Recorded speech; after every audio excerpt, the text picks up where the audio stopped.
ਇਹ ਕਵਿਤਾ औरत ਨੂੰ ਸਮਰਪਿਤ ਹੈ। ਧਰਤੀ ਜੁਗਾ ਜਗੰਤਰ ਆਦ ਅਨੰਤ, ਘੁੰਮਦੀ ਜਾਵਾਂ ਟੁਰਦੀ ਜਾਵਾਂ, ਰਾਹਾਂ ਦੀ ਨੀ ਸਾਰ, ਬਸ ਘੁੰਮਦੀ ਜਾਵਾਂ ਟੁਰਦੀ ਜਾਵਾਂ, ਆਖਰ ਮੈਂ ਹਾਂ ਧਰਤੀ, मैं हाँ धरती, ना कोई मेरा अपना ना कोई बेली यार, विच पलाड़ दे सहीओ नी मैं टुरदी जावां अपनी टोर, आखिर मैं हाँ धरती, मैं हाँ धरती।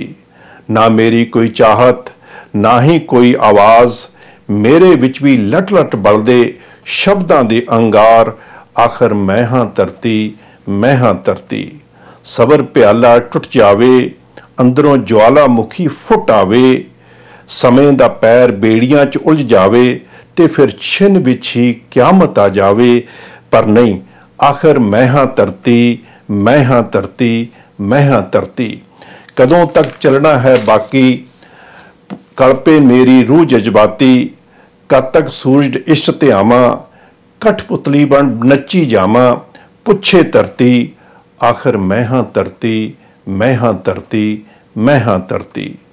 मेरी कुख वे जीवन पलदा, अज तो कल दा दीप है बलदा, मैं सृष्टि दी रचनहारी, समझन मैनू अबला नारी, आखिर मैं हाँ धरती, मैं हाँ धरती, मैं हाँ धरती, मैं हाँ धरती।